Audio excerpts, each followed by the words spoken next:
¿Cómo no? Ok. Hola a todas. Hola, ¿cómo estás, Jorge? ¿Cómo ¿Qué estás? tal? ¿Qué tal?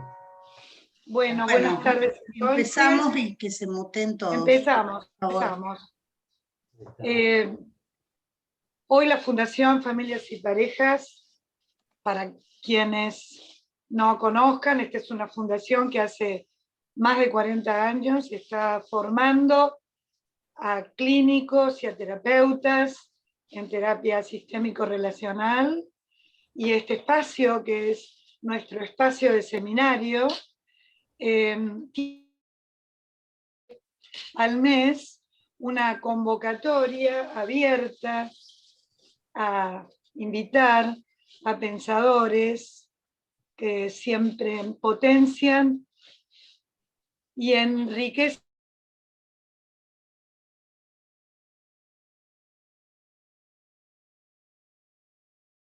contar con ella, digamos, en nuestro, por suerte, en este encuentro que, a pesar de la pandemia, nos sigue vivificando y potenciando a todos.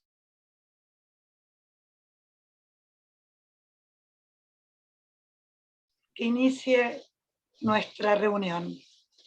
Bueno, Ana, la verdad te agradecemos tu presencia acá y que hayas aceptado presentar tu libro, tu último libro, que algunos seguramente ya lo conocen. El último libro de Ana es... está mostrando uno. Bien. Sí, acá lo mostramos, bueno, lo mostramos. Bien, psicoanálisis de los lapsos fundacionales a los feminismos del siglo XXI. Y bueno, el diseño de tapa, unos ojos bien abiertos ahí que parece que quieren ver más allá de lo que se ve a simple vista.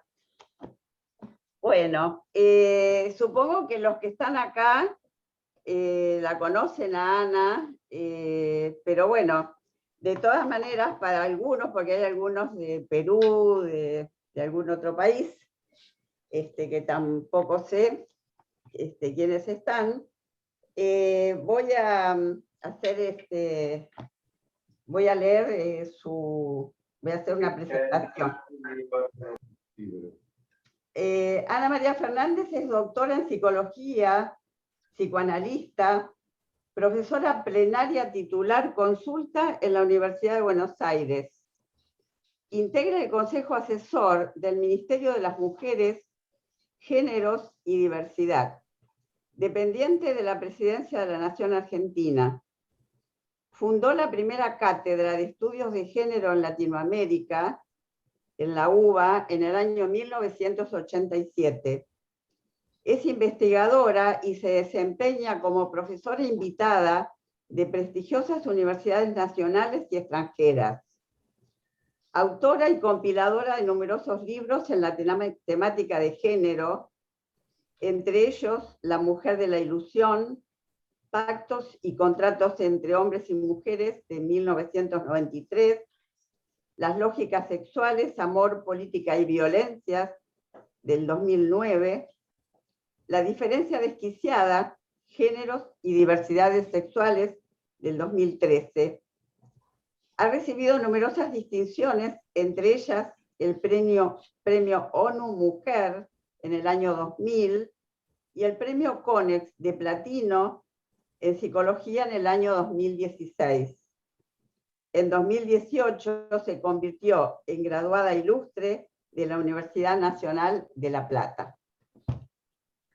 Bueno, en realidad Ana tuvo varias presentaciones, ya una hermosa presentación por parte de Paidós, donde tuvo presentadores que le hicieron ya gala a su libro. Pero bueno, yo hoy quería empezar, le había pedido a María Rosa, que sabía que ella iba a estar de todas maneras por tu presentación, Ana, pero igual le pedí expresamente que esté hoy acá porque tenía algo para celebrar en común con María Rosa y Ana juntas. Ambas mujeres, psicólogas, fueron grandes batalladoras desde la segunda mitad del siglo XX en Argentina, en tiempos complejísimos, hasta hoy que lo son. Hace poco María Rosa nos estuvo contando sus recorridos y ahora acá con Ana me parece que es importante celebrar la lucidez de dos mujeres que con experiencias diferentes abrieron perspectivas novedosas, creativas y revolucionarias. Abrieron caminos fundamentales para la clínica, entre las que cabe destacar con gran énfasis la construcción de una clínica despatologizante. Puedo asegurar que después de ver trabajar detrás del espejo a María Rosa con una familia y leer los recorridos del pensamiento de Ana Fernández, uno se ve afectado de tal modo, son experiencias de donde es imposible volver atrás. Eso fue así para mí con ambas y creo que para muchos de quienes están acá. Bueno, el libro de Ana es un libro necesario y apasionante. Digo necesario porque es un recorrido acerca de las diferencias, la estructuración teórica y política del patriarcado, del capitalismo, del colonialismo. Esas diferencias desigualadas entre los géneros, las etnias, las clases sociales y las diversidades sexuales. Y es un libro apasionante porque ilustra enormes transformaciones sociales. Desde esos primeros encuentros en que Ana es protagonista y pionera en estudios de género, académicas, vestidas con trajecitos, como ella misma lo dice, hasta las actuales multitudes y multiplicidades. Ya ningún grupo minoritario hoy necesita ser hablado ni pensado por otro, ni por la academia. Son los propios movimientos los que producen teorías.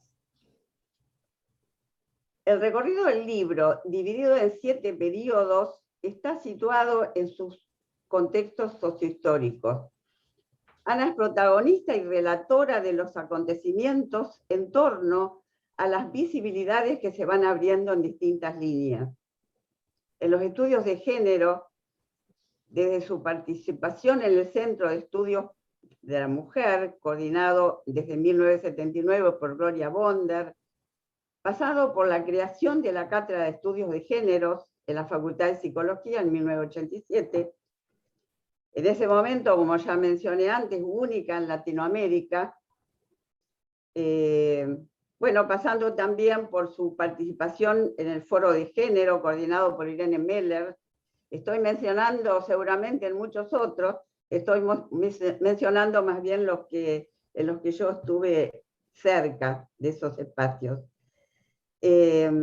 Hasta llegar a las luchas colectivas de mujeres que hoy conocemos, ya son, no solo académicas, sino esa pluralidad de pensamientos de esos cuerpos en acción. La experiencia de las multitudes es otra de las líneas que me interesa destacar del libro.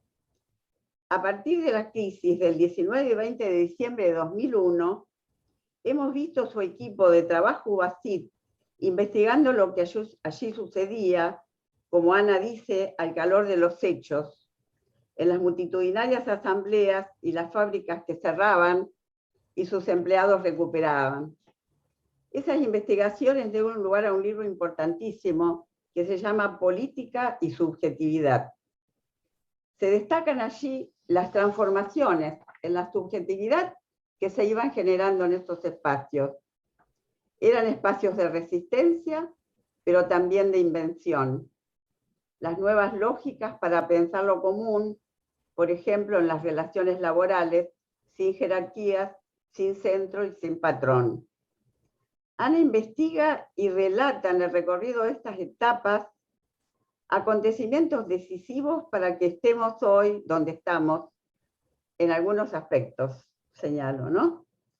Su mirada en cada situación deconstruye lo naturalizado y descentra lo uno hacia una multiplicidad, desde la diferencia sexual hacia las diversidades sexuales, desde la disciplina hacia la transdisciplina, hacia un campo de problemas, desde la academia hacia una multiplicidad de saberes, de las violencias invisibilizadas hacia los dispositivos políticos de poder. En algún lugar del libro, Ana dice que una de sus motivaciones es un legado a las nuevas generaciones, para que puedan recordar las luchas, las conquistas, porque así como se consiguieron, también pueden perderse, deshacerse. Esto me impactó mucho, justo a poco tiempo de la conquista de la ley del aborto en Argentina. Creo que esta idea de recordar es súper importante, y el libro lo logra con creces, en el sentido de prolongar su energía y su potencia combativa. Gracias, Ana, por el libro. A vos por tus palabras. Bueno, ¿quieres decir algo, Ana? Te escuchamos. Ahora, bueno, sí. Con mucho gusto. ¿Cómo no? Bueno, en primer lugar, agradecer la invitación a estar aquí, agradecer tu lectura atenta, Mirna, y tu constancia para que esto se pudiera hacer, porque a mí hay que perseguirme un poco, porque ando con una agenda fatal últimamente, no me quejo para nada, y además agradecer la presencia de María Rosa, que me da mucha alegría, y además el año pasado leí un libro de ella, creo que fue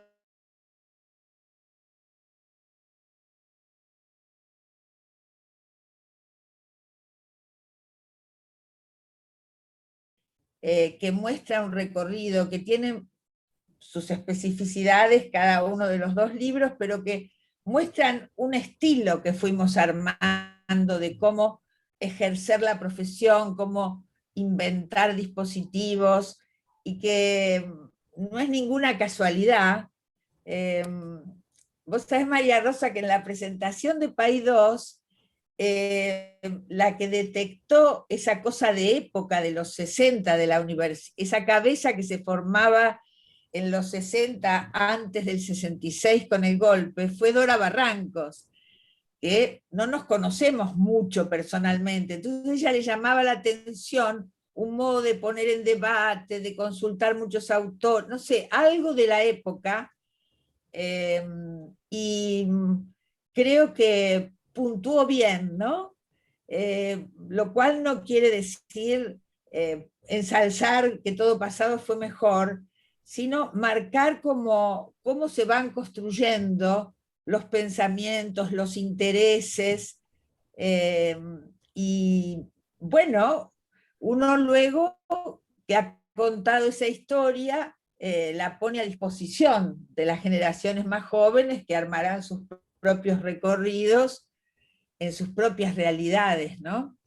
Pero yo tenía muchas dudas de en el libro incluir los textos más antiguos, porque están hablados en un lenguaje psicoanalítico como de otra época, eran otras las preocupaciones que teníamos las mujeres que empezábamos una lectura crítica, ¿no? Sobre todo la discusión sobre la anatomía femenina, la roca viva de Freud, bueno. Y al mismo tiempo me pasa algo muy gracioso ahora, porque las más jóvenes están fascinadas con esa parte. Claro, es un mundo que ellas desconocen, porque cuando llegaron a la universidad, lo único que se veía era Lacan, que es un autor importantísimo, por supuesto, pero nadie les enseñó nunca todo lo que hubo antes, ni en la producción conceptual, ni en esta historia de la profesión que ilustra tan bien María Rosa en su libro, ¿no? Éramos muy chicas de edad, muy jovencitas, y andábamos inventando dispositivos, instituciones, gremios, ¿no? Fue así, ¿no? Y la verdad que es muy gracioso porque aquellas partes del libro con las que yo tenía más duda, que me parecía que era demasiado antiguo, qué sé yo, están siendo leídas con mucho interés. Entonces los libros tienen vida propia, se independizan de uno. Uno tiene algún lector o lectora imaginaria mientras escribe, yo por lo menos, ¿no? Entonces todo el tiempo en este libro imaginaba que eran las jóvenes con pañuelo verde, ¿no? Y si pensaba en colegas, pensaba esas niñas que están estudiando psicología, no se animan me cuentan, ¿no? No se animan a discutirle al profesor, pero después reclaman, citando a Lacan, queremos un psicoanálisis a la altura de la época. Y quieren criticar, pero no saben por dónde empezar. Bueno, y entonces ahí yo les ofrezco un método de trabajo, un método de lectura crítica que, bueno, no tienen por qué tomar ese, pero como mi ilusión es que les sea una guía en el sentido de después armarán su caja de herramientas, pero que vean que la lectura crítica es más allá de decir no estoy de acuerdo, hay que armar un método que produzca visibilizaciones de lo que estaba invisibilizado y que se pueda recuperar ese espíritu de que frente a nuevas realidades hay que pensar nuevos dispositivos, que frente a nuevas realidades, que como subrayaba Mirna, la nueva teoría no tiene que ser estrictamente académica. En la historia del feminismo en la Argentina, cuando entró hacia el 2000 toda la corriente de feminismos populares, nos estalló la cabeza, fue maravilloso. Más allá de los méritos que teníamos estas históricas, que veníamos, las de trajecito, que no quito ningún mérito a eso, pero les voy a contar una anécdota que es muy ilustrativa. Cuando estábamos, bueno, yo no estaba presente allí, pero cuando se estaba organizando lo que después fue la campaña por el aborto legal, seguro y gratuito, ahí llegaban muy masivamente, empezábamos a intercambiar con las feministas de los barrios, las feministas de América Latina, campesinas, etc. Bueno, y entonces sí, a ver la consigna, estaban inventando la consigna. Bueno, aborto legal y seguro, seguro y legal, estaba... Y una muchacha desde el fondo, muy humilde en su aspecto, grita desde allá, ¡y gratuito! ¿Sí, no? Ella ponía la dimensión ahí con una contundencia que, bueno, por supuesto no había marcha atrás, fue fantástico. Pero no hay ninguna casualidad que fuera alguien que venía de las barriadas más marginalizadas que acotara esa palabra de la consigna, ¿no? Y así es todo. Ese entramado va armando regiones, áreas, para hacer, para pensar, en fin.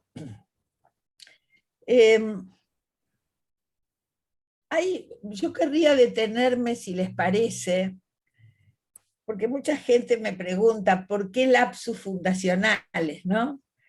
¿De dónde viene todo eso?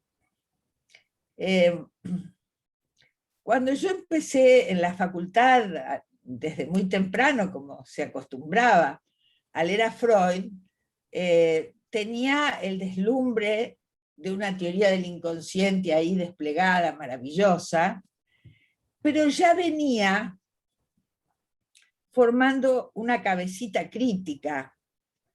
Y esa cabecita crítica venía de militancias estudiantiles, donde estaba atravesada, la militancia era de distintos sectores de izquierda. El peronismo a la universidad llega recién en el 66, yo entro en el 62, creo.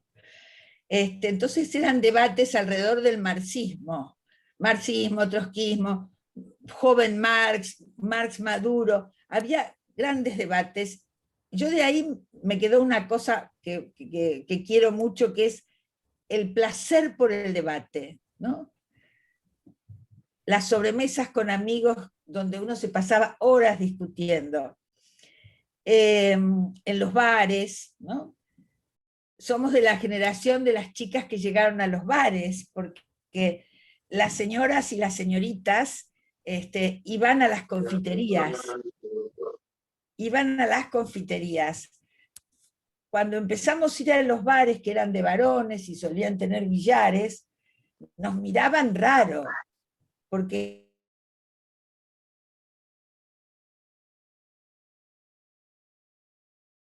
nosotros no lo hacíamos a propósito. Si nos reuníamos en un bar, íbamos a un bar. Muchos de los espacios que fuimos abriendo se fueron dando así, ¿no?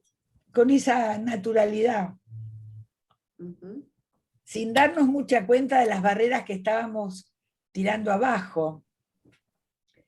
Y decía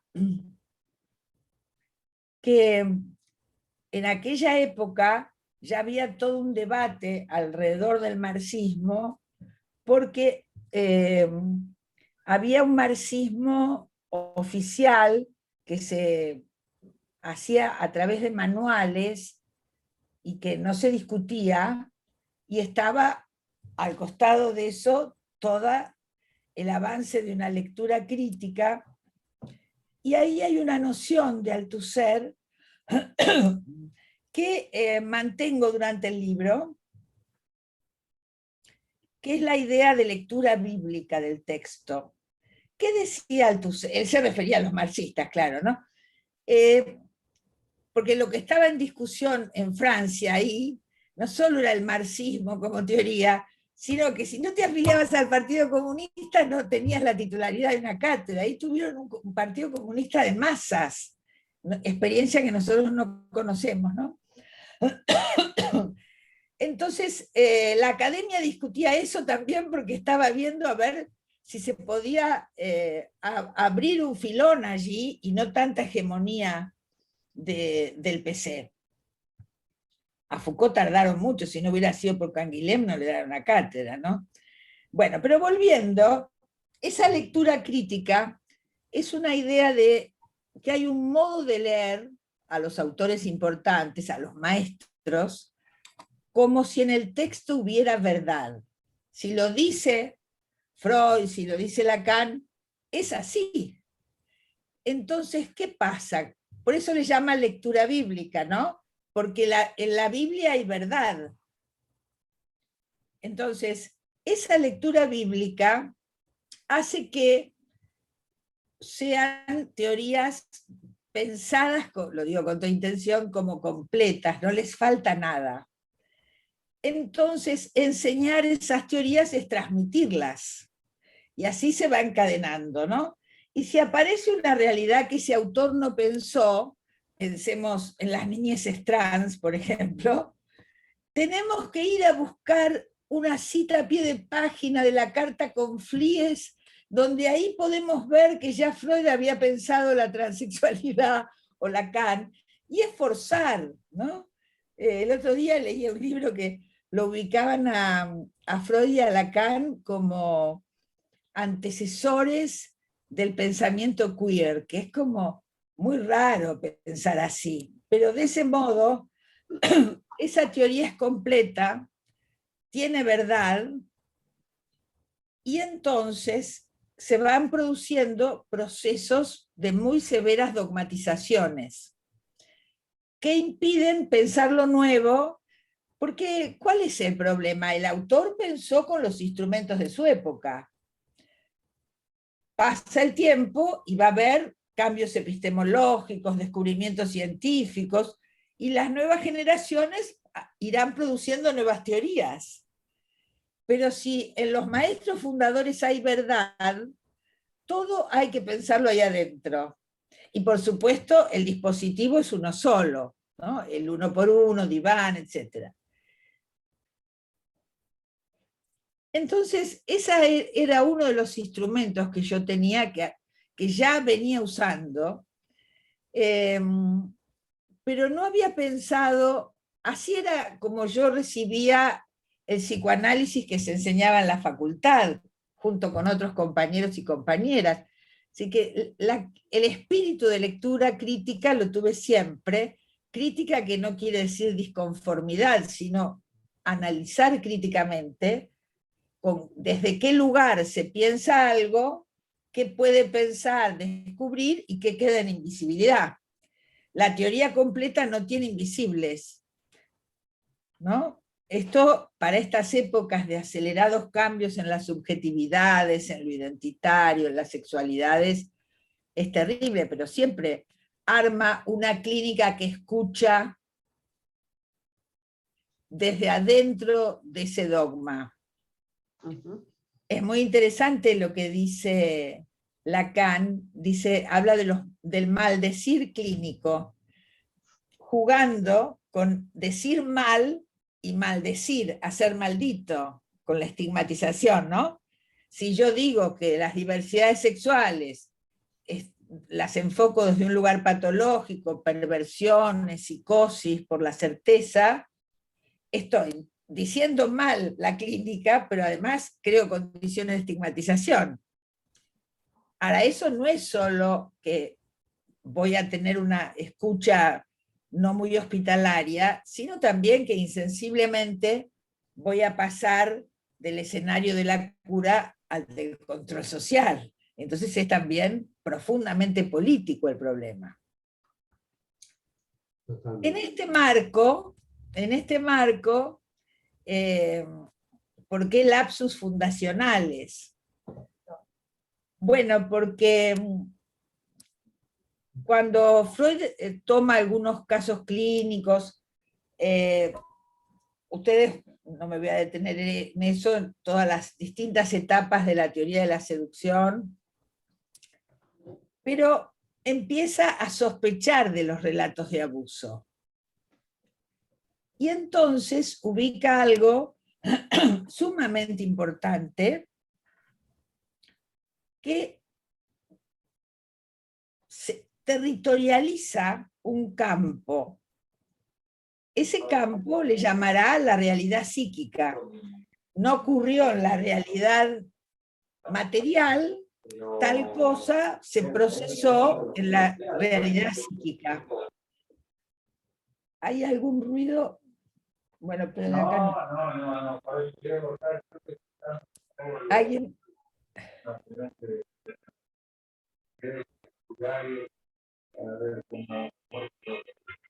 Por favor, si pueden mutearse todos porque interfiere con la exposición. Hay alguien que está charlando lo más campante, no se da cuenta. El administrador también puede silenciarle. Bueno, yo sigo. Dice, Entonces, en esa situación, llama a ese espacio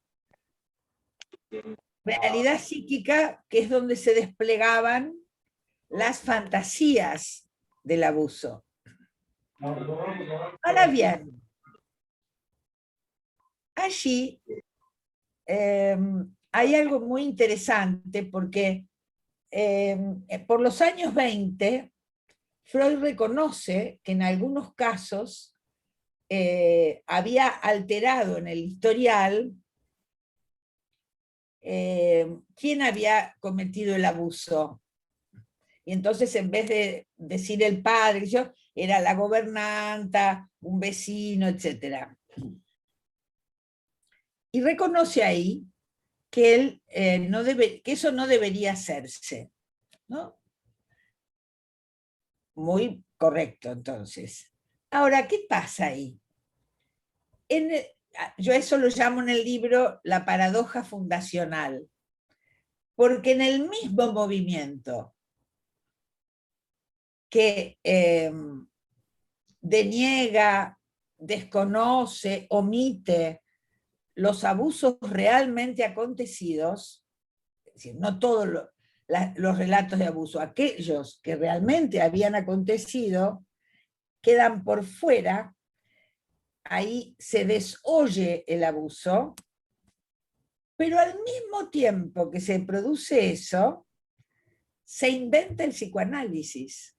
Por eso paradoja fundacional, porque esto permitió la teoría del inconsciente y todo lo que vino después.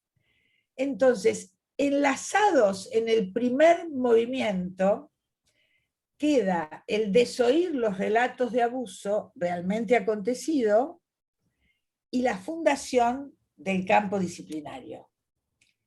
Ahora, esto no es menor, porque entonces aquellos abusos, no todos, aquellos abusos realmente acontecidos quedan desoídos. Y es allí donde hablo entonces de las omisiones y silencios del texto. Cualquier texto tiene omisiones y silencios. El problema es que no puede haber una reelaboración porque el texto quedó anclado en la dogmatización. Entonces ahí,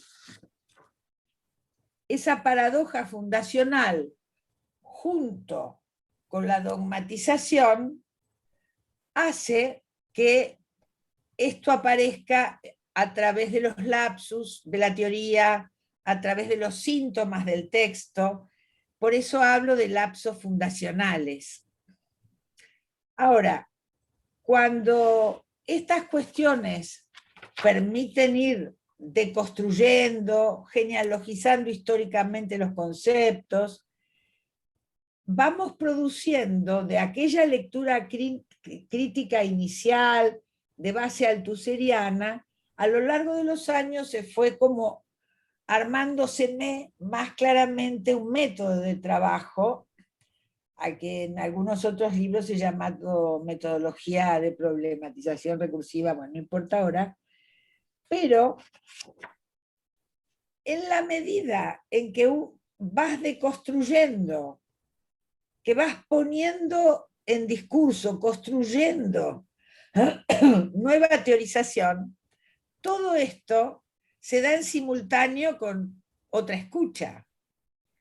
No es solo lo que no se pudo teorizar, lo que no se pudo escuchar, sino que uno empieza a ver que esto no es, a veces en las entrevistas te preguntan, pero era muy machista Freud, y vos no podés contestar en ese nivel, porque era tan machista como toda la gente de su época.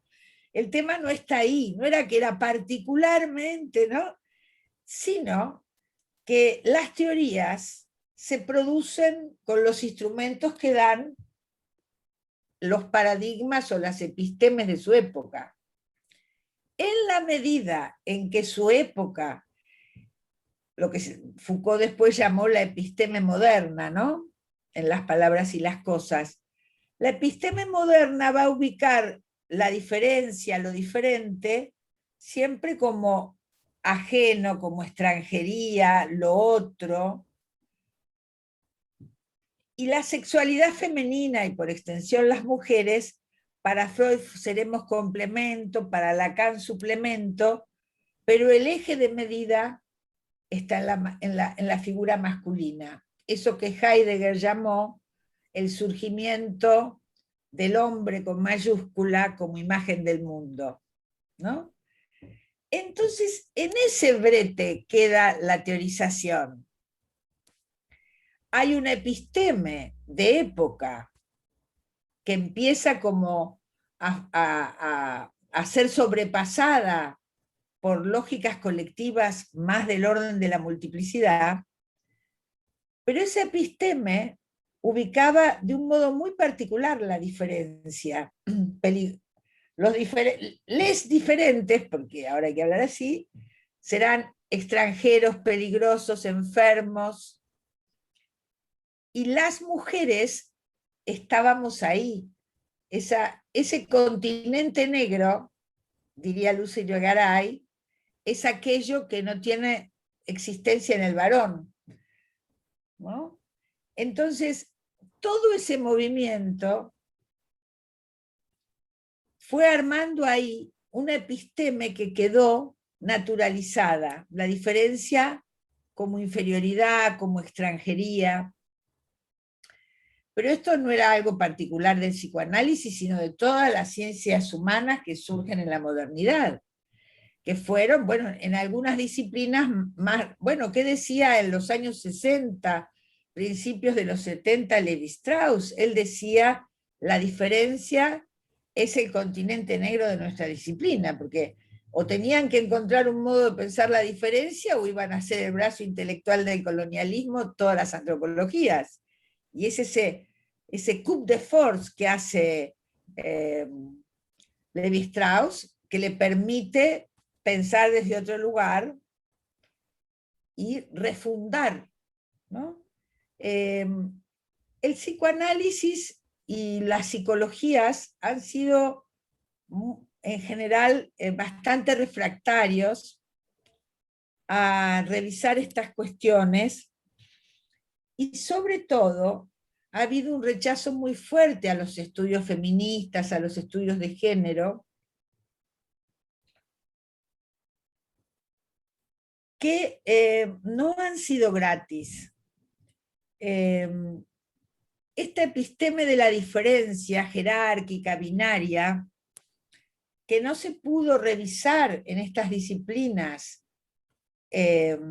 a finales del siglo XX, que ya había bibliografía bastante desarrollada al respecto, se encuentran hoy nuevamente con esa roca viva cuando tienen que pensar las diversidades sexuales, cuando hay que pensar los abusos incestuosos realmente acontecidos. Siempre se duda del relato del abuso, como se duda de muchas otras situaciones como aquellas de En algo andarían. Es una misma lógica, son distintos territorios, por supuesto. Entonces, la dogmatización operó como verdadero obstáculo epistemológico, pero yo agregaría obstáculo epistemológico, clínico, y por ende también político.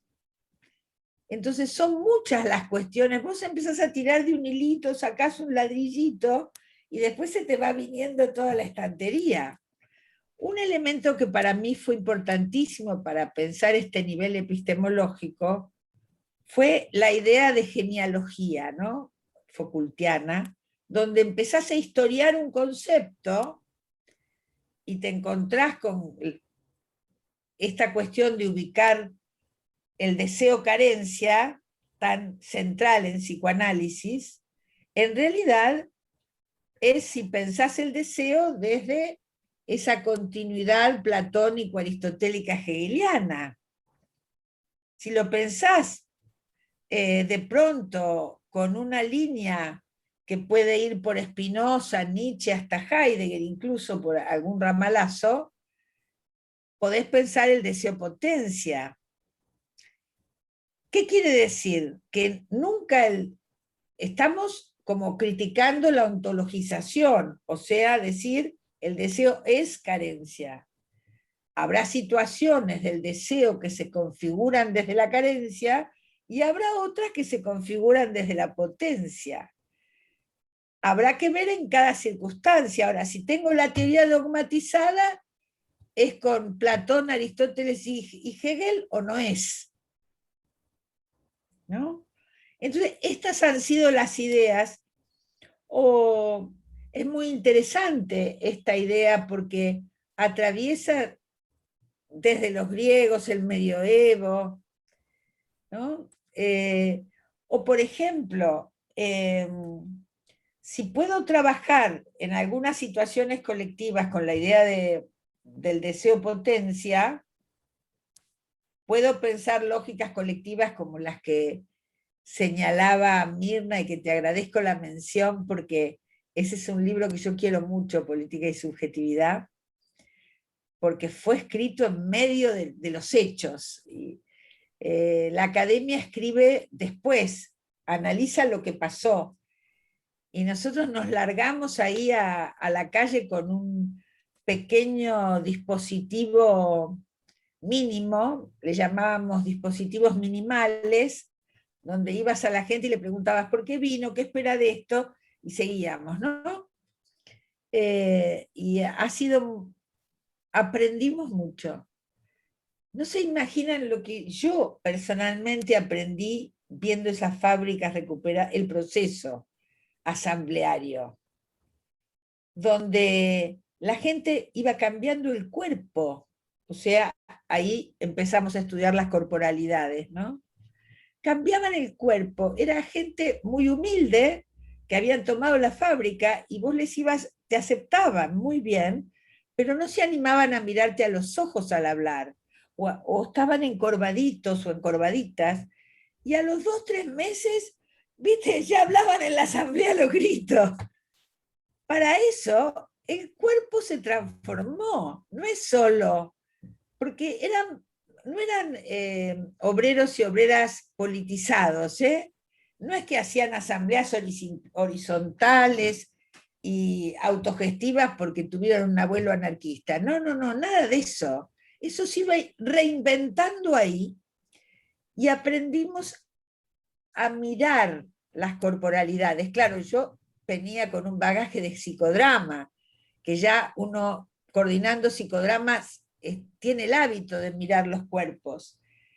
Entonces, cuando tenías que escuchar todo el tiempo como una letanía, el inconsciente está estructurado como un lenguaje, sí, por supuesto que el lenguaje estructura. Que yo use la palabra como modo de intervención no quiere decir que las corporalidades no estén a los gritos diciendo cosas. Que no las sepa leer no quiere decir que no estén moviéndose. El cuerpo no es solo el cuerpo letrado que expresa conflictos psicológicos o tensiones. Hay un nivel de las corporalidades, y eso se ve muy bien en los enlaces de la multitud, que hay que poder leer para entender el entre algunos, el entre muchos. Hay algunas cuestiones que pudimos ver en las largas vigilias por el aborto, en los 8 de marzo. Ahí vimos que eran multitudes que se organizaban de otro modo. Ya no era el modo clásico del siglo XX, de las manifestaciones obreras con una bandera, un himno, ¿no? El uno en muchos, sino que había multiplicidades que funcionaban con una lógica colectiva distinta. Bueno, el libro es larguísimo, como vieron. Los primeros, estoy señalando muy abuelo de pájaro, algunos de los temas que hoy que el libro ya existe con vida propia, sigo interesada en pensar, ¿no? Toda esta cuestión que les decía también me hizo posible una pregunta que dio lugar a algunos capítulos, que es, ¿por qué razón, si el 90% de los abusos incestuosos los ejerce el progenitor masculino, porque ha dejado de ser padre ahí, ¿por qué razón el psicoanálisis habla todo el tiempo de los estragos maternos? ¿Estragos maternos no tenemos? Bueno, eso es otro lapsus, para ser generosas, ¿no? Entonces, bueno, hay que escribir sobre eso. Digo, porque si no, me llamó, no me llamó, me miró, no me miró, me dijo, no me dijo. No hay que buscar el reconocimiento ahí. Hay que producir lo que le falta. Y eso es una tarea que exige inteligencia colectiva. Uno va aportando lo que puede, pero también hay un proceso colectivo que hace posible que una singularísima escritura escriba lo que escribe, ¿no? Y me parece que ahí también, entonces, ya desde los primeros capítulos hay reformulaciones clínicas, pero ya a partir del quinto periodo, quinto, sexto y séptimo, ahí van a encontrar, quienes les interese la clínica, algunas perspectivas para enfocar las cosas de otro modo, o para completar algo que se ha omitido y ampliar, o para inventar categorías que no estaban.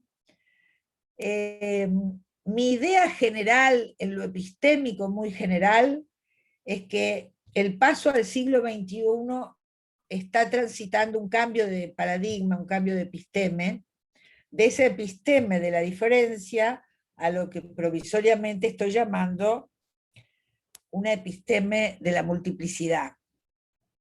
Sería muy largo eso, no quiero aburrirles, y además porque yo estoy diciendo cosas muy primeras en eso. Vendrán otros que puedan producir más. Yo hasta acá llego. Entonces, este modo, lo que el libro intenta mostrar, no solo que lo personal es político, por eso hablo un poco de mí, de mi vida en los primeros periodos, eso costó también, porque en el ejercicio del oficio no hablamos de nuestra vida personal.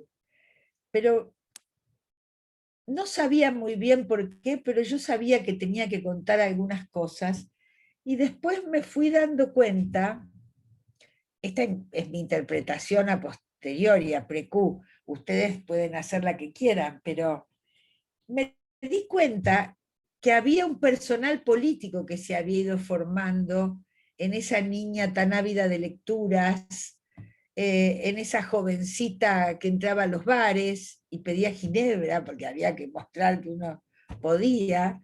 Una ginebra bolsa horrible, horrible, pero bueno, había que hacer esos gestos. Eran como los gestos de independencia. Bueno, está bien. Hoy miramos con bonomía todo eso, ¿no? Pero algo había que poner allí en el texto que encarnara y diera cuenta de por qué había este modo de buscar nuevo pensamiento.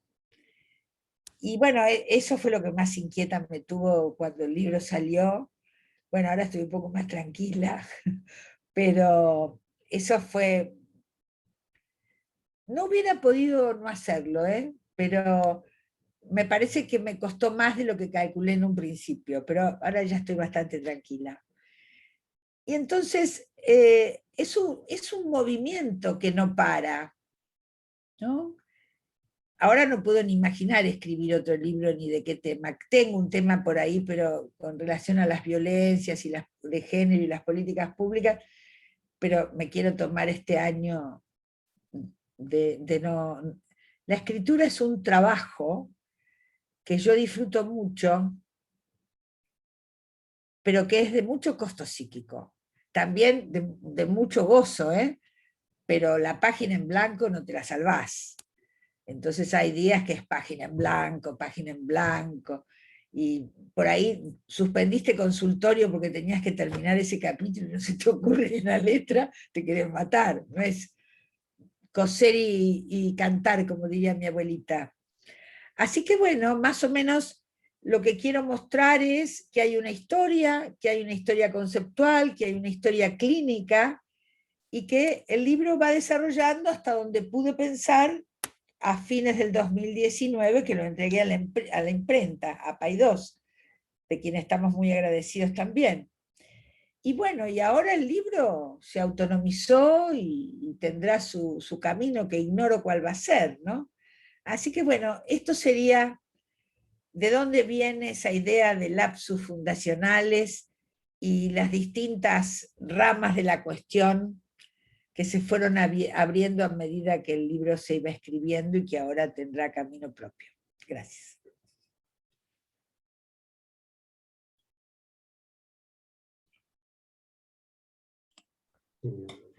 Bueno, vamos a abrir a preguntas, pero antes, María Rosa, ¿vos querés decir algo? Estás muteada, ¿eh? Abrir el micrófono. El micrófono. No podés.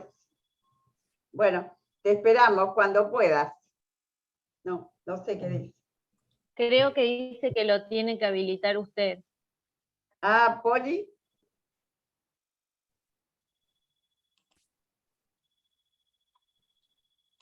Poli, ¿escuchás? Acá ya sí. Ahí está. Bueno, Ahí no, está. al principio agradecerte a vos las palabras que dijiste. Para mí es un honor que me pongas con Ana. Yo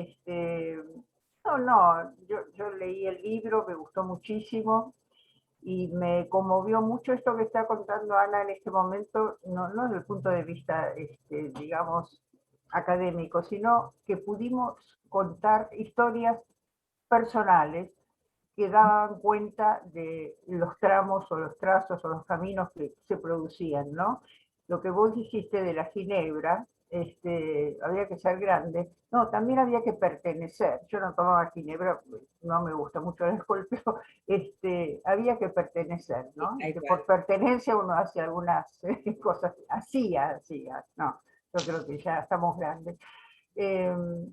No, me gustó mucho todo esto, pero yo ya había gozado bastante con el libro, me parece que da para pensar y como vos decís, es como un comienzo que ahora va a seguir un desarrollo propio, ¿no? Y mi interlocutor claramente, en mi caso eran los jóvenes, exactamente lo que dijiste vos.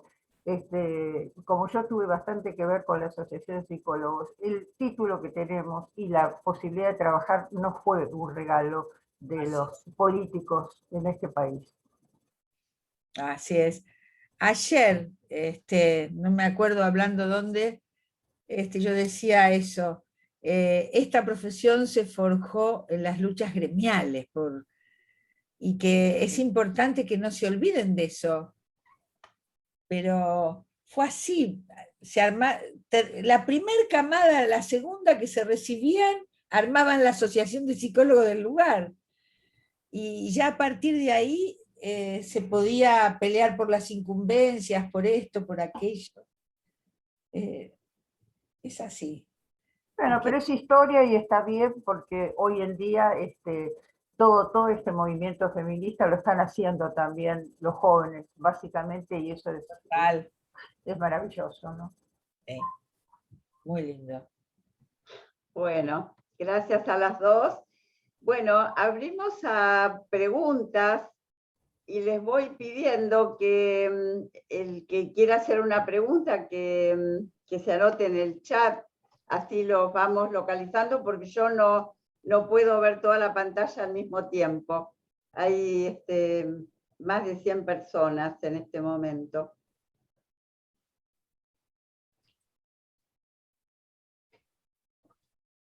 ¡Ay, la veo a Adriana Schuster! ¡Ay, Adriana, qué alegría verte! ¡Qué alegría!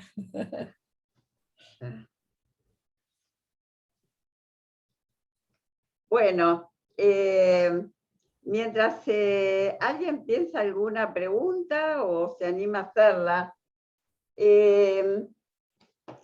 Ana, empiezo yo con una. Vale. A mí, yo te escuché hace muchos años en un foro de género, que a mí me impactó mucho hablar sobre los femicidios, y creo que ustedes tenían una investigación, si mal no recuerdo, en el norte, no sé si no era en Salta específicamente, ¿puede ser? ¿No? No, nosotros mapeamos todos los certificados de defunción del Ministerio de Salud de la Nación de un año. Ah, bueno. Acá. El tema en aquel momento, que me impactó mucho, era que muchos de los femicidios en realidad figuraban como homicidios, ¿no? Digamos que estaban, como suicidios, ¿no?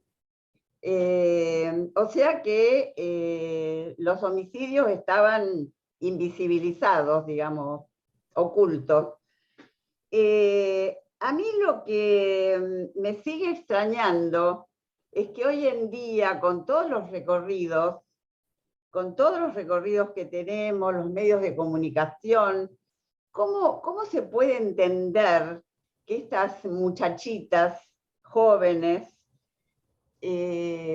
puedan terminar en esas trampas, ¿no? De digamos, del amor, supongo que el amor romántico o lo que sea, pero ¿cómo es posible que no puedan todavía tener en claro el cuidado de sí misma, que no puedan ver que después de algún evento, algunos golpes, pueda terminar de este modo? ¿Cómo puede ser, digamos, no? ¿Cómo? No puedan salir de la dominación, decís.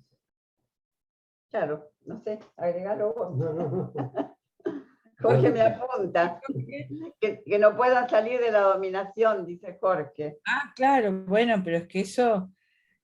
Podríamos hacer dos grupos, aquellas que no pueden salir de la dominación, pero también aquellas que las matan porque se quieren ir.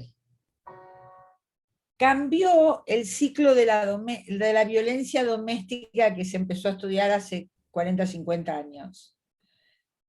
No solo cambió el nombre, ¿no?, de violencia de género, sino que cambió las características de esa violencia. Aquella violencia que se empezó a estudiar en los grupos pequeños feministas y que armábamos algún grupito de reflexión con mujeres que padecían, ¿no?, era una violencia de una relación de larga duración que siempre le pegó, 20 años pegándole, hasta que un día o él se entraba en una situación de gozo irrefrenable y la mataba, matando a palos, o era un mal golpe y la mujer se caía y se le moría. Pero eran procesos de larga duración, de conyugalidades donde había un hombre violento y una mujer sometida, para ponerlo en esquema.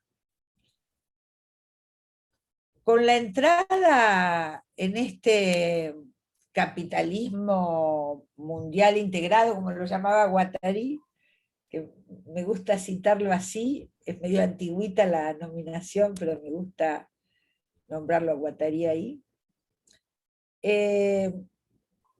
los dispositivos de la crueldad han pasado a ser dispositivos biopolíticos.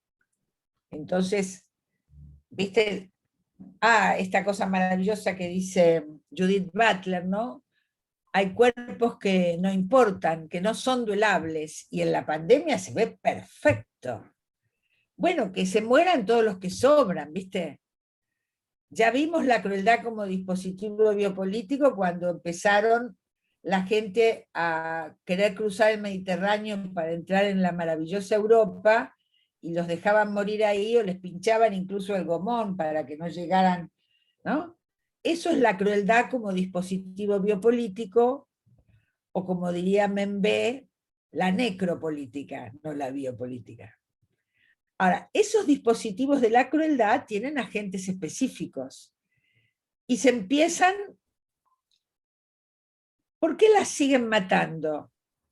En primer lugar, porque pueden hacerlo.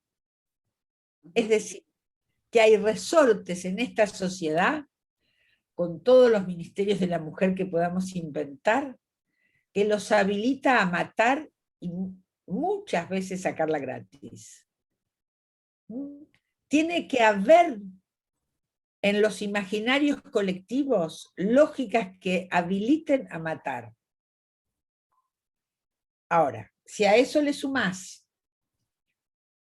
que la crueldad ha reformulado sus bases, y ahora hay una crueldad que es un dispositivo político de exterminio o de marginalización o de lo que fuera, ¿no? Que ese capitalismo es colonial y que hay muchachas que producto de las luchas históricas de las mujeres ya no se lo bancan, sino que se quieren ir, él no puede tolerar que ella se vaya. Entonces hay muchos componentes. También está el de la mujer que aguanta los golpes y no puede reaccionar. Tenemos un popurrí, en cada situación habrá que ver, ¿no?, en la singularidad del caso. Esto es lo que una política de Estado tiene mucha dificultad que hacer para hacerlo, porque una política de Estado, por definición, homogeneiza.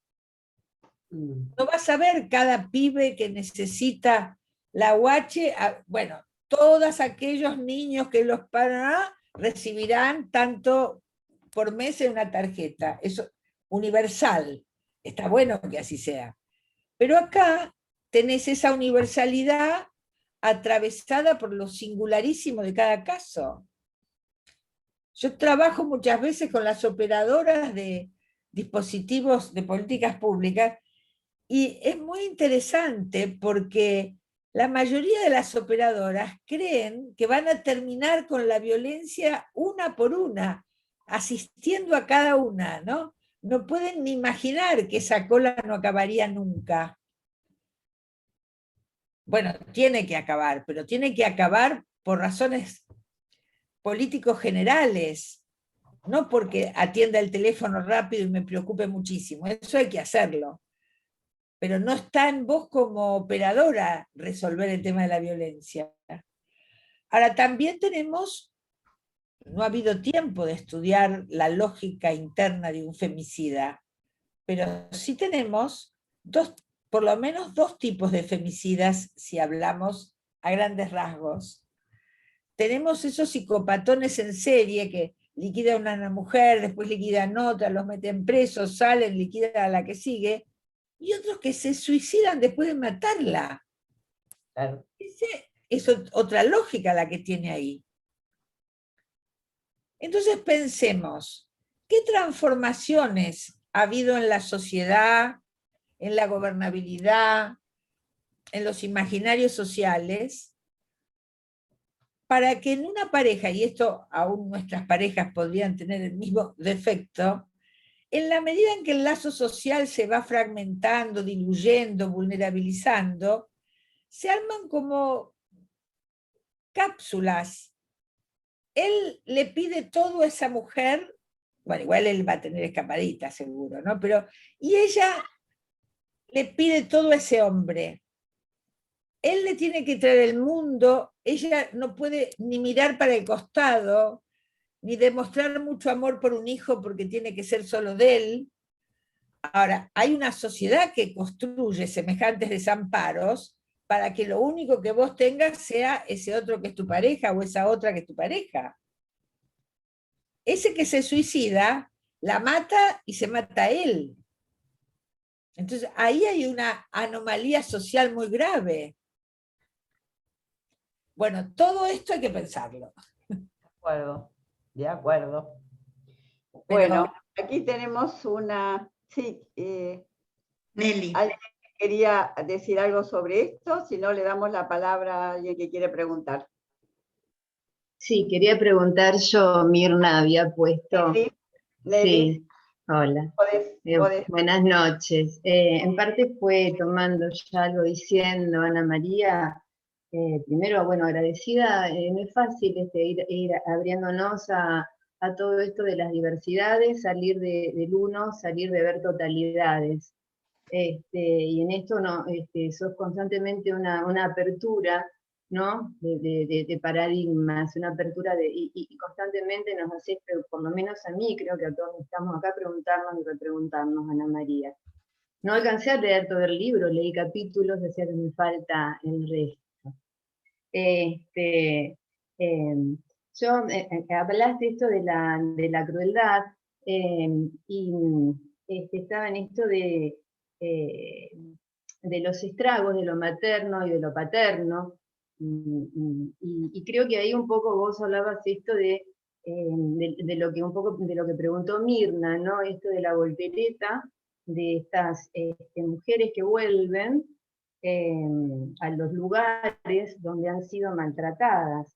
Pero yo creo, vos hablas en ese momento, en una parte hablas de una encerrona que plantea Ulloa, que hay un dispositivo sociocultural que tiene, lo anoté, 3 lugares, que es el victimario impune, que nombraste recién, una víctima sin ningún tipo de auxilio, y acá vienen las cuestiones de Estado también y las respuestas que se dan, porque me pregunto cuál es el auxilio, de ahí nombraste estas personas que están detrás de los teléfonos verdes, una serie de cosas, y un tercero, y la falta de un tercero de apelación.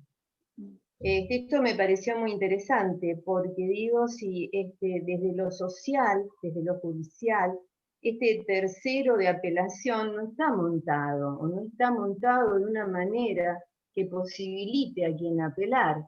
Me pregunto, me gustó este libro que te tomaste este tiempo para escribir, porque era sobre la violencia y estas cuestiones del Estado, ¿no? Y me preguntaba con esto de los estragos, me extiendo mucho, perdón, pero cortito lo hago, esto de los estragos de lo materno y de lo paterno, que hay tanta marca también devolver. Hay que crear nuevas marcas para que pueda sustraerse de este canto de sirena, pienso, del victimario, ¿no? Entonces, a veces se las sojuzga demasiado a las mujeres con la vuelta. Y otro que te quiero preguntar es, socialmente, acá en Santa Fe, en Rosario, pasó una violación masiva de 5 hombres a una chica de 15 años, entre otras de las tantas violaciones que hubo. Quien la entrega es una mujer, es la madre de uno de los muchachos. Y esto salió en los diarios, todo, pero luego queda callado, y yo no he encontrado rastros de lo que pasó con quienes llevaron adelante. Entonces por eso volví a lo de Ulloa, y decía uno a quién apela frente a esto, ¿no? No sé si se entiende un poco mi pregunta, pero... Te escucho con mucho interés tu comentario. ¿Cuál sería la pregunta? La pregunta sería qué pasa con a quién uno acude como terceros de apelación, cómo ves vos esto, por ejemplo, y los estragos de lo materno y de lo paterno, cómo quedan en estas mujeres que a veces se las un poco... no sé Entonces si son las dos acusa. preguntas. Sí, Son dos preguntas. sí, Sobre el tercero de apelación. Exacto. Y la otra sobre, en relación a estragos, ¿qué ibas a preguntar? Estragos de lo materno y de lo paterno, porque Sí. a veces culpabilizamos un poco a las mujeres que vuelven, viste, a estas personas que las han maltratado, pero porque han quedado, creo que, muy marcadas por estos estragos. Cómo hacer, cuál sería nuestro trabajo, ¿no? Que tengo idea, pero bueno, quisiera saber tu apreciación. No siempre son marcas del estrago. Digo, se dice mucho que suele haber antecedentes familiares, cambian mucho las situaciones en los sectores más marginalizados, donde en realidad la chica fue abusada por el padre, por el abuelo, por el primo, por el tío, y la madre también, y la prima también. Ahí son situaciones mucho más complejas, ¿no? Que en las clases medias, que puede ser más puntual. Pero, ¿por qué vuelven? Es que no hay una respuesta general. Todas vuelven por tal cosa. Habrá que ver. Hay algo de lo que no tenemos mucha representación nosotros, que es que lo que es ese miedo que es terror, no es ni fobia ni pánico, es el miedo en extremo, que el terror suele paralizar. Entonces no es tan sencillo autoafirmarse y salir y no verlo más y no sé qué. No solo se vuelve, como en la teorización clásica, se vuelve porque ella mantiene la ilusión, que él va a cambiar. Ese es un modo de volver. Otro modo de volver es que esos parteners muy psicopáticos, por las características psicopáticas que tienen, pescan los resortes del erotismo de esa mujer como ningún otro. Con lo cual hay un volver a ese gran amante, ¿no? y cuesta imaginar que él le va a hacer daño. Y así podríamos establecer un montón de cuestiones, pero habrá que ver en cada caso. Ahora, respecto del tercero de apelación, el Estado debería ser el tercero de apelación, sobre todo la justicia dentro del Estado, que está lejos de serlo. El aparato de justicia es más patriarcal que lo que podemos imaginar. Las cosas que puede decir un juez charlando con su secretario son inimaginables para nosotros. El aparato de justicia, ¿ustedes se acuerdan cuando empezaron a aparecer los primeros notitos recuperados? Ahí fue muy interesante que ¿quién le decía a los chiquitos la verdad de por qué los padres habían desaparecido? ¿Quién era esta persona que él creía que era el papá y era el apropiador? Y fue muy interesante que se resolviera que fuera un juez el que le dijera. La capacidad restitutiva que tenía, que se lo dijera el juez y no la familia, en fin, fue un gran debate en los derechos humanos porque había que inventar el dispositivo, no existía. Y uno ve muchachas en tratamiento con estragos terribles de abuso incestuoso, con situaciones casi psicóticas, casi alucinadoras, que te dicen, yo si él me pidiera disculpas, ¿no? Hablando de su padre, y vos decís, pero ¿y qué te va a arreglar con eso? ¿No? Uno dice, pero habría que matarlo ese tipo. Y ella dice, si me pidiera disculpas, yo creo que empezaría a mejorar de todos los síntomas. Entonces, bueno, de lo humano podemos teorizar mucho, pero siempre tenemos que saber que hay un misterio en cada quien y que no podemos explicar todo. Lo que sí sabemos es que no tenemos que generalizar, no tenemos que psicologizar, es decir, atribuir todo a cuestiones psicológicas, que hay cuestiones políticas, que hay cuestiones geopolíticas. En cada abuso hay un desamparo particular. Y ese desamparo no solo es la madre que no se dio cuenta, porque a lo mejor ella fue abusada también. No tenemos, los clichés tienen que estar por ahí atrás, pero no podemos aplicarlos rápido, porque entonces ese es el prejuicio desde donde escucho. Estos abusos son singularísimos, y los síntomas son singularísimos. A mí me ha tocado atender casos donde suponemos que el abuso se hizo de bebé, porque esta persona no va a tener nunca recuerdo de eso, ¿no?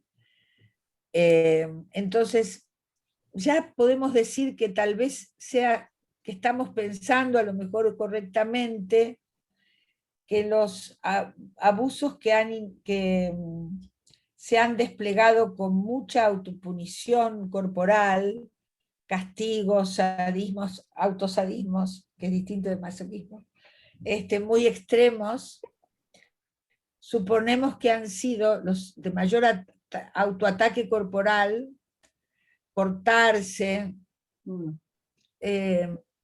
cortarse y sacarse fotos de esa sangre que sale, en fin, cosas bastante raras que tenemos que ver en la consulta.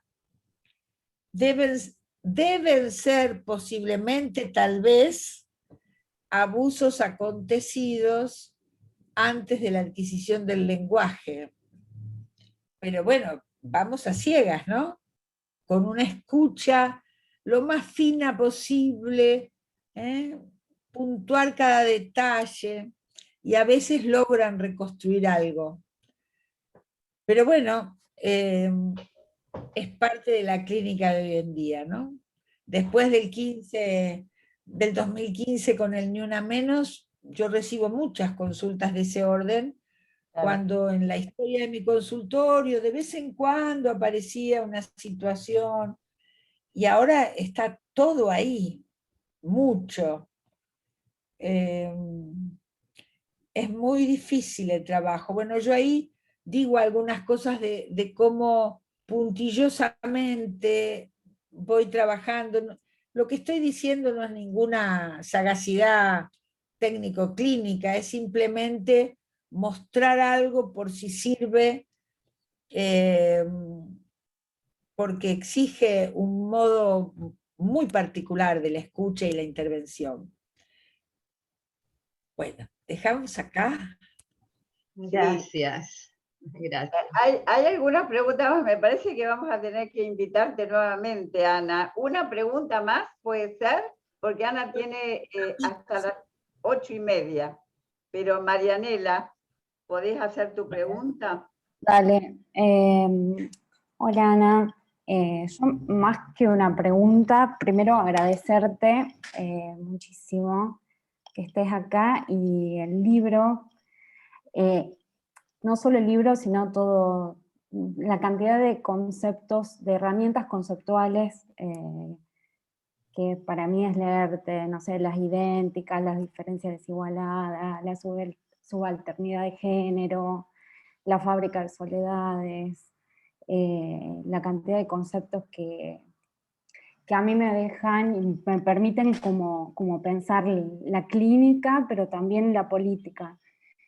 Ayer vos en la presentación de la lista que fue impugnada, hablaste de la importancia de la formación en los psicólogos sobre las políticas públicas, que para mí te lo agradezco, ¿no? Y que ahora estamos hablando un poco de eso.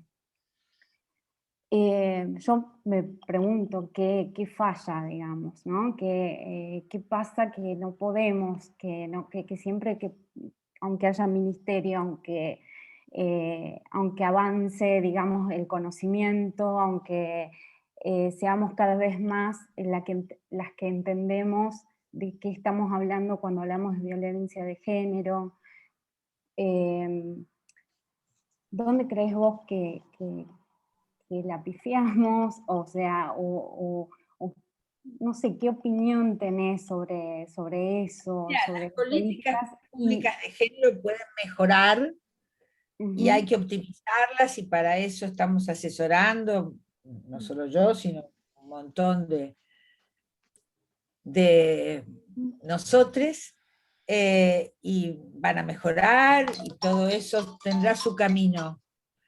Pero son cuestiones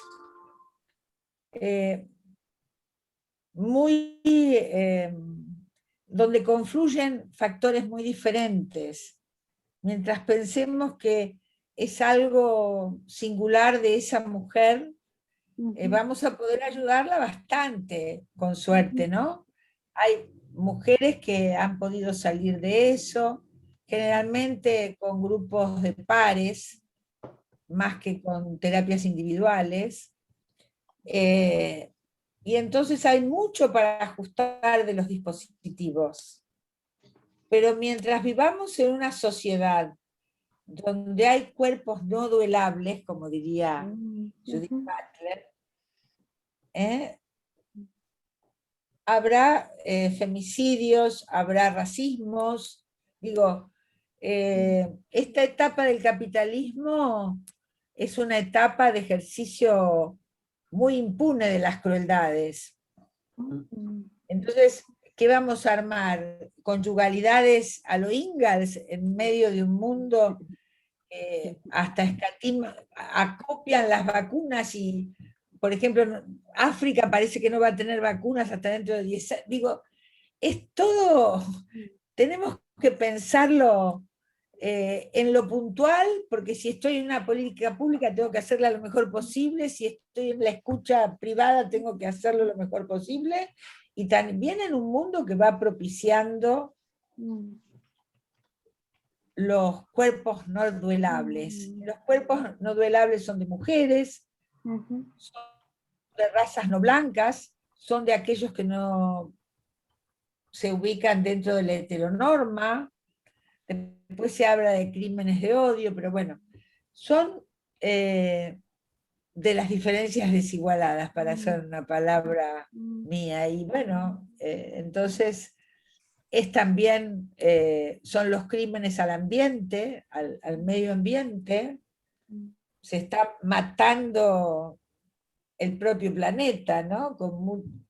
Es como un planecidio, no sé cómo decirlo.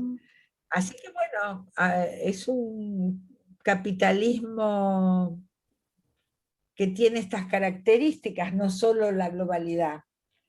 Y habrá, por eso a mí me es muy difícil pensar cuestiones de alguna diferencia desigualada solo en el plano de la subjetividad, lo tengo que pensar en ese marco. Si es en la consulta, me dedicaré a la escucha puntual, pero a la hora de teorizar tenemos que ver que es una alianza fuerte que se renueva en cada periodo histórico entre capitalismo, colonial, patriarcado y Estado. Bueno, yo tengo que dejarles porque tengo otro Zoom a las 8:30. Bueno, quedaron Muchísimas preguntas, gracias. disculpen, pero te Para otro agradecemos día. muchísimo, Ana. Muchas gracias. No, quería agradecerle a Ana nada más, no demorarla. Ah, Bueno. bueno. Hay mucho Bueno. para pensar y mucho para hablar. Mucho Sí, para- sí. Bueno, Ay, tendrá que Juana, ser. no te había visto. Bueno, Ana, muchas gracias, ¿eh? Gracias a ustedes y cuando gusten. Bueno, Muchas gracias, que tengan buenas noches. Muchas gracias. gracias a Disculpen todos. tan rápido. Chao, chao. Chao, chao. Muchas gracias. Sí, Sí. Bueno, cerramos, ¿no? sí, Nos sí, disculpen las pensando. preguntas que quedaron pendientes, pero bueno. Mucho para poder pensar y Y trabajar. gracias a ustedes por brindarnos esta posibilidad, realmente. Bueno. Gracias, familia y pareja, por estos encuentros. Así que Bueno, súper gracias. sustanciosos. Y a todos Gracias, ustedes por estar acá Exacto. también, porque Apoyo lo que dicen todas porque realmente es un esfuerzo muy importante y muy interesante. Sí. Gracias, Juana. Gracias, Juana. Se valoran sus palabras. Me Muchas gustaría gracias. hacer una investigación sobre los hombres. ¿Ah? Qué Muy bien. bueno. En Sería serio. re buena, No, Juana. lo digo en serio. Lo digo Sí, en No, serio. claro. Es muy bueno, Juana, si armas un dispositivo, a disposición, compartilo y que vas a tener gente del sur, de acá, del Río Negro, para apoyarlo. Ah, bueno, ok, gracias. acá Jorge dice embarcate. Embarcate, Juana, dale. Bueno, muchas gracias a todos. Gracias Chao, a todas. chao. Todos. Gracias. Gracias. Hasta luego. Hasta el A jueves. la próxima, Chao, hasta el chao. jueves. Chao. Hagan todas,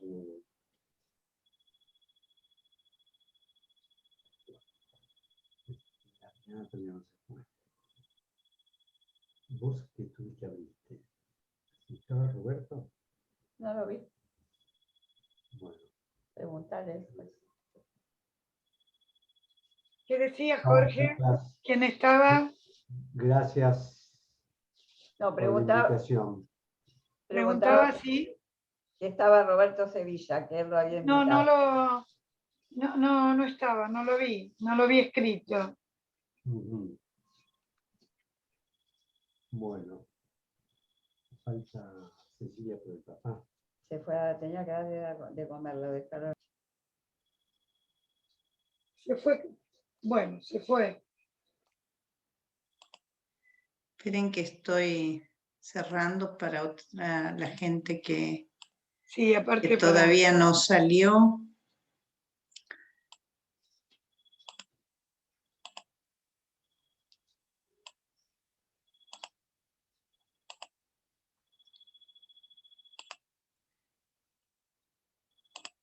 Ahora sí, estamos. Bueno, Mirna Creo se que fue. solo nosotros, no sé qué pasó con Mirna. Se fue.